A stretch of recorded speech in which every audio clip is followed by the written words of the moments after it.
It's Thursday, April 14th, 2022, and today we're talking about Maverix is making its first deal by investing in Viral Nation. A16Z's 2022 Marketplace 100 list includes a few Canadian startups, and a raise from Uplinq, a new cap structure at Shopify, and an acquisition at Dialogue. Let's get started. First up, Maverix is making their first deal with an investment in Viral Nation. Who's Maverix again, Alex? So Maverix is a new private equity fund founded by John Ruffalo, who, if you recall, John Ruffalo was the founder of Omer's Ventures and co-founder of the Council of Canadian Innovators. The idea behind the fund is a focus on technology-enabled growth opportunities and has a $500 million to invest. So it's a first fund, it's private equity, tech-enabled. The idea here is John, who started Omer's Ventures, like I think in 2000, let's say 10, 11, when there wasn't much venture capital up here, saw another great opportunity to invest in an untapped market in Canada. Yeah, an absolute legend in the industry. You mentioned that it's a tech-enabled focus. What does that mean? So everyone is focused on, let's say, traditional tech companies, pure software, huge margins. Tech-enabled is a space that gets some attention and love, but not as much. So tech-enabled in business might be a traditional retailer, like the Apple stores are tech-enabled. So it's a traditional retailer, uses technology to make it much more efficient and productive. Lots of marketplaces, I'd say, are tech-enabled and not really tech companies. But so tech-enabled is something that's traditional industry that's they got a competitive advantage because they've adopted technology more than their peers. Got it. So who's the tech-enabled deal that Maverix is focusing on here? So Viral Nation, have you ever heard of them? First time. So bootstrapped, profitable company in Toronto, 100 million revenue, 330 creators and influencers of customers. And what they are is they're mixed between a traditional marketing agent firm and a talent agency. And why they're considered tech-enabled? They have a bunch of in-house technology that allows them to automate the sourcing, negotiation, and management of digital marketing campaigns, provides performance analytics to brands, and it also reduces the number of staff they need compared to normal marketing intelligence agency. So here you go. Traditional industry, person to person, talent agency, marketing firm using technology to be more efficient. Do I know any of the influencers on the Viral Nation roster? Maybe. I'm not a big influencer guy, so I looked through the list and said these are interesting. I didn't see Mr. Beast. That's about the only one I know. Yeah. Are they knocking on your door, Alex? They want to represent you soon? I think they came to me to talk to you, Jason. Oh yeah. They have a deal for hoverboards. Oh yeah. Okay, got it. So this is interesting because it seems like it's a sort of a new world talent agency, but also it looks like it's a marketplace connecting brands and the talent. They're giving analytics back to the advertisers. Seems really cool. What can the community learn from a deal like this? Well, just two more things before we get to community. One is they have another aspect they have here is a bit of a SaaS business where they help 1,000, brands find the creators and blog their products. Mm-hmm. And just so you know what the deal is, this is a company that's like 8 years old, never raised venture.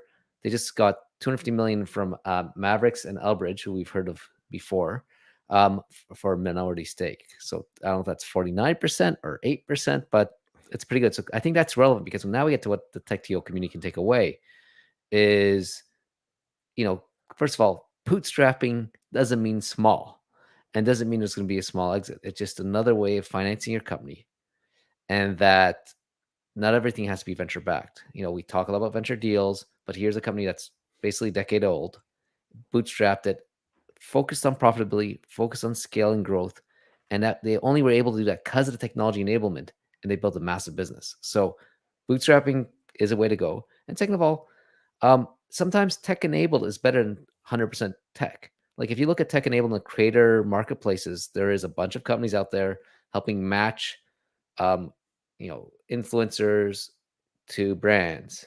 Mm-hmm. But this seems to be a place where tech-enabled may be the better way to go to build a scalable, profitable business, because traditional brands want that hand-holding, and they don't want to necessarily interface with the tech. And then you can use the tech to find the deals and get them done more. And so you have a higher cost of providing that customer service, but seems to still be a good way to go. Finally, from an investment perspective, just when you think the market's filled with all the investors you need, there's always opportunities to find another position and to find unique deal flow and investments.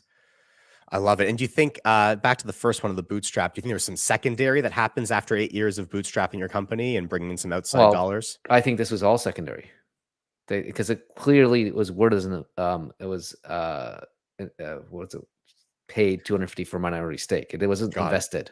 So Got it. So this is not, they're not using this capital to grow the business. No. The business is already growing. They're Yeah. spitting off cash flow from operations. They're investing, and obviously John and Maverix sees more upside in owning this business. And also, if you look at a strategic investor, Eldridge, I think, owns one of the basketball teams and is in the creative space. So there might be strategic rationale to have one of these investors. I love it. Very, very cool. Hey, if you want more insights on what's happening in the Canadian tech scene, you've got to subscribe to the TechTO newsletter. Alex, can you give us a sneak peek into what we can expect in our inbox tomorrow morning? Well, it's Good Friday and the first night of Passover. There's no recipes for either. So if that's what you're expecting from TechTO, that's not what you're going to get. But what you'll get is some tasty morsels of other content we found that you should read. Awesome. Anything that you really like that people make sure they should read in tomorrow's newsletter? Well, I think we'll link to the A16Z Marketplace 100. I think it's always fascinating to see companies listed on there, and also their takeaways of what's happened in the space of marketplace in the year. It's a good way to stay on top of an interesting business model. Love it. And so if you want that in your inbox on Good Friday, first night of Passover, you got to subscribe at techto.org/newsletter. Next up, let's talk about A16Z's 2022 Marketplace 100 list, because it includes a few Canadian startups. Well, so first of all, that just flows off your tongue, doesn't it? So let's explain what this is. So about 2 years ago or 3 years ago, I think, depending, this is the third annual 100 marketplace list by A16Z. It focuses on identifying the largest 100 consumer-facing marketplaces, startups, and private companies. So if you're public, you're acquired, you're off this list. Okay, so we know that. What else do we know about it? Yeah. Who's been number one for the past 3 years? Well, it's changed every year. Number one this year is Instacart.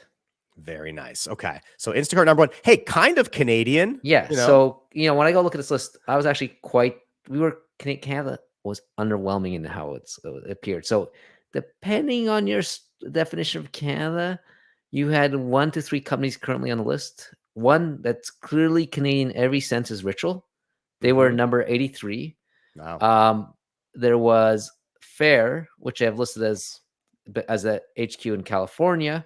So, but they were number 15. So I'd consider that Canadian because they're co-headquartered.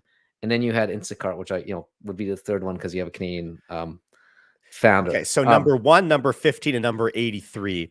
Yeah. What do you think? Is that a good showing or not? No, and we had one graduate, Breather, which was acquired, and I don't know if you remember that acquisition. That was not a great acquisition. So look, if you took truly, like, if you consider one just by the Ritual as being the only one because when it's headquartered in Canada, context-wise, Lithuania had one company, Rhode Island had one, Israel had one company. So I think we underperformed, and I'm disappointed by the results. What would you expect as a percentage? Do you want to take the old 10% rule? Did you expect 10 out of 100? Maybe, let's say at least 5, because, this is a global list and there's European companies, but I'd say really, if I were to take 2, it's really number Fair and Ritual. I think saying Instacart is a push because it wasn't started in Canada and it just has a Canadian tie. So, but I think 5 to 10 would be the right number, or number I'd be expecting. I'd like to see 15. Okay, so what's the issue? What's the issue with having between 1 and 3 on the list and not 5 to 10? Well, I think it's understanding what market, and these again, consumer-facing marketplaces. I think there's some of the marketplace is generally a really strong model. If you want to talk about future performance of companies, if you get a marketplace that's working, generally it has a network effect. It has branding, has the ability to take a good take rate and have good gross margins, and has everything you want to see in a venture scale business. Then when you take a consumer facing one, it's usually has lots of brand equity in generally out there in the public. So like you think of Airbnb, more people knew Airbnb is than Datadog, or Uber than Salesforce. So I think there's 2 things about not underperforming marketplaces. One, it maybe say that, we're not going to create as many massive venture scale home runs. Two, you don't have the inspiration by seeing those brand names that everyone recognizes to encourage the future leaders in this ecosystem. And I think more importantly, that, what I don't know is this say that we have something structurally, you might say we have structural deficit in creating these business model, right? Like what happens in the future, do we have the talent that's seen it before? Do we have the ability to grow? Do we have the ability the future marketplaces, do we have trouble retaining them because the talent and experience is not here? Interesting. And we've got like dedicated venture funds that just think about this stuff, right? So that's got to be disappointing for them to not have a couple breakouts hit the list yet. And maybe the positive way to look at it is, hey, we have a bunch of future stars that are just not in the top 100 yet. That's the way I like Alex, Mr. Positive, always looking on the bright side. I think that's exciting. And what we need to do is check back in each year because I think there's a couple up and comers that are going to be breaking into that list soon, right? Do you have one in mind? Yeah, there was a pretty interesting event yesterday evening, TechTO Talent, where we had one Marc-Antoine Bonin speak from plan.com. I think that's one definitely to watch out for. Yeah, I hope you're right.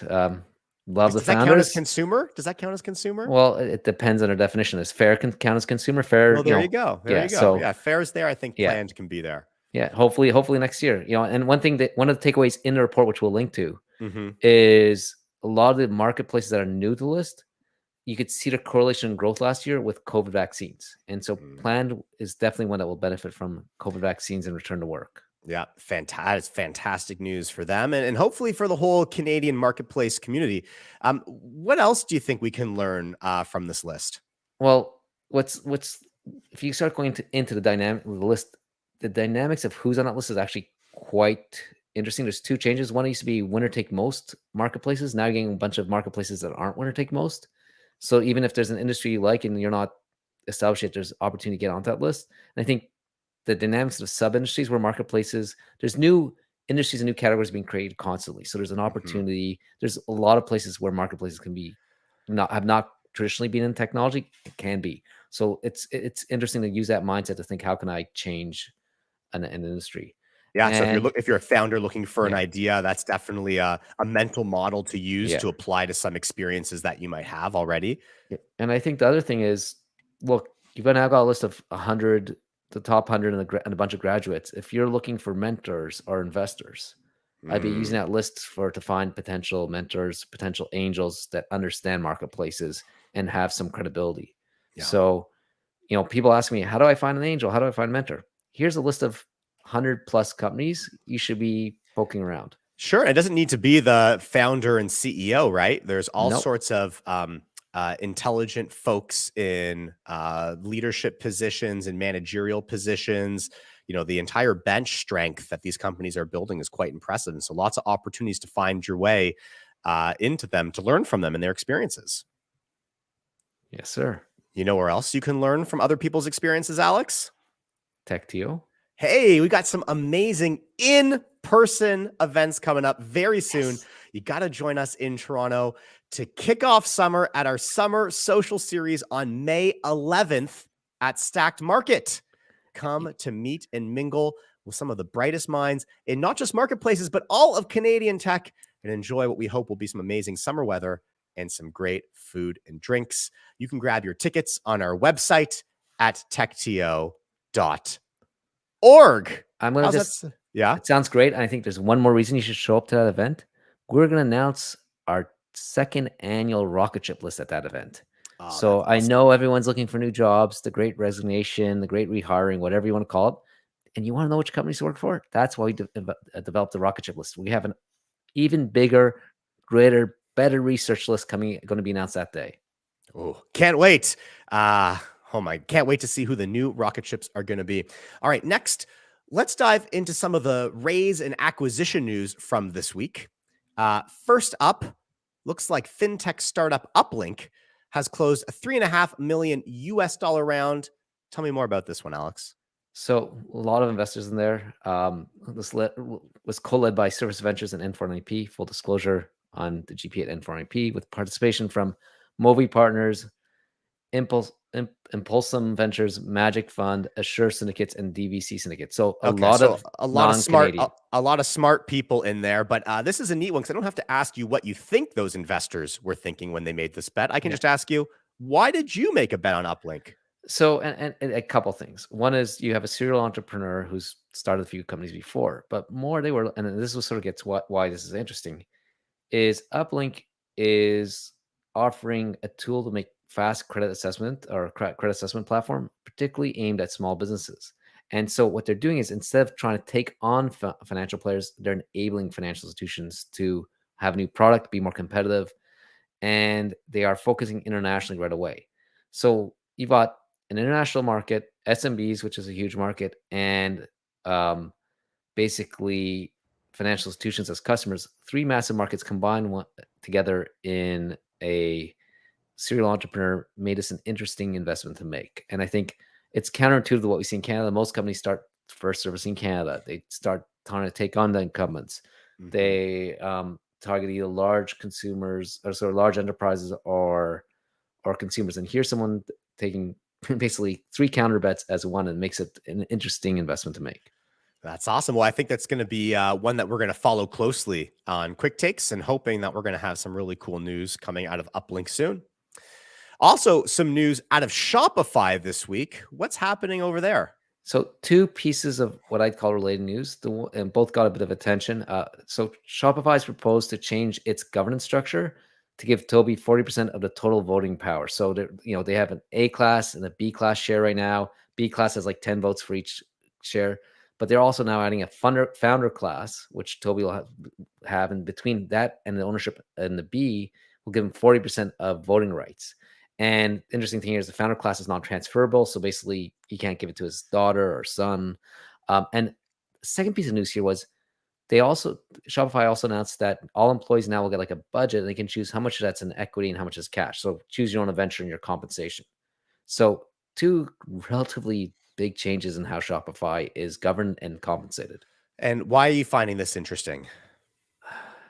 I don't know if this was their plan all along, but it looks very interesting given that Shopify's shares are basically 66% off their peak. So the compensation says, hey, basically, instead of us repricing our equity, we're not going to let you make your personal bet. So you can't come back to us in 12 months if our shares fall more. Like, equities compensation is a large reason why people join a company like Shopify. When it's down 66%, lots of equity compensation is worth nothing. Giving people to choose and they can't be upset about their package. And I think the second thing here is, look, Shopify is an amazing story. Toby's run it really well. He's shown great leadership. But when a stock's down 66%, you have a chance that activist investors or acquirers want to come and shake things up. So this is basically, for lack of a better word, entrenching the leadership to take a long-term view on the company and steer in the right direction. Don't know if it's the right or wrong thing to do, but the timing doesn't look really great from an outsider's perspective. So do you think we should probably abandon our takeover bid, Alex, for Shopify? I know we were taking out the checkbook there. We were hoping to make a big purchase. And to be clear, that's 99% coming from your personal checkbook and 1% from me. That still means I have hundreds of millions, if not billions of dollars. But we have a very little chance of acquiring it with, you don't have to worry about Amazon buying Shopify now. Yeah, with the founder share or without. That's right. Yeah. Okay. Last piece of news we want to cover for today. This one out of Montreal. Tell us what Dialogue is up to there. So Dialogue is acquiring a London-based Tick Trace, which is basically same business as them, but focused in Europe. They're doing it for $24 million in cash up front with a $32 million in earnouts based on revenue targets. This is Dialogue's third acquisition. And why is this exciting for you? Well, look, we've talked a couple of weeks ago about how publicly traded Canadian tech stocks have been, fallen a bit since they've gone public in the last year, and Dialogue was one of those companies.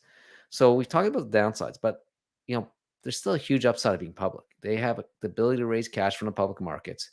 They have a publicly traded currency, and they were in a relatively, let's say, crowded space globally, and they're now used being public in the cash and the equity to go acquire companies globally to continue their growth. And so you're seeing the upside of being public and how it can be a strategic advantage. And again, I'll always say love Canadian companies acquiring non-Canadian companies. That's awesome. I like to see it. Let's see. How's that showing up right now in the stock price? Don't know. You're going to look it up? I was going to, but I'm a shareholder, so I'd rather not. I think that's awesome. I think it's also another example of how Canadians can be thinking bigger. Sometimes we talk about Canadian companies being purchased. It's always nice to see us going out and doing some of the purchasing. Anything else you wanted to share? No, I think you summed it up great. Nice. Now, Alex, we love this next segment because every week we profile a TechTO member that you need to be following. And so I need to know, Alex, which company in the TechTO insider membership community are you paying attention to this week? Ninja Delivery. Can you guess what they do? They deliver ninjas to you. Very close. The cool thing about Ninja, as I like to be called, is how they're disrupting the delivery industry overall. Their mission is to save people the most scarce resource, time, and they're building delivery-only convenience stores that deliver in 10 minutes or less. Not 15 minutes like some of the competitors or a day or two, but 10 minutes or less. They're growing rapidly, currently delivering in Waterloo and Toronto with ambition to grow across the country. If you're interested in joining their team, check them out at ninjadelivery.ca. Reminds me of 6-minute abs. That's crazy. Yeah, not 5-minute abs. No, I think this is pretty cool. And we just saw Instacart at the top of the marketplace list. And so now we're getting all sorts of people gunning for the throne, right? Oh, yeah. Yeah, are you going to use Ninja Delivery tonight to compare them against Instacart? Absolutely. I'm gonna order the same thing at the same time. I'm gonna do a comparison of the value and the speed. You wanna watch that? You wanna participate with me, Alex? I think we should. I think you should actually tape it too, and we can show the next quick takes. Live stream it. I love it. I hope you enjoyed learning a little more about Ninja Delivery. Well, tell us in the comments. And hey, if you want to join the TechTO Insider program, we can feature your startup, because that's where Canadian tech founders, entrepreneurs, and investors are hanging out inside the TechTO membership program with me and Alex. We're there every day answering questions, making connections, and helping to grow the community for you. Alex, anyone else that you've met recently in the insider membership community? Not this week. I met an interesting member of the Canadian population on Friday. It's kept me kind of inactive at the corner of Peter in Richmond, and you know what? You're building an intimate relationship with them. Yeah. For those of you who don't know, you got to head over to Alex's Twitter. We'll drop it in the comments, and you can read all about Alex's experience getting out from behind the computer and meeting some people in real life last week. Well, Alex, you look great. You sound great. Thank you so much for this episode of Quick Takes. Wow, what a week in Canadian tech. If you haven't already, you got to like and subscribe to TechTO wherever you're watching or listening, and we'll see you in the TechTO membership community. We're in the business of delivering impossible things. We're in the business of delivering things that nobody's ever seen before. If you build that culture, you'll come up with really cool and innovative stuff, and literally could be in the next multi-billion-dollar idea. So this conversation is largely going to be about scaling yourself and scaling your leadership team. I want to talk about one of the biggest struggles that I think a lot of startups face early on, which is building initial traction.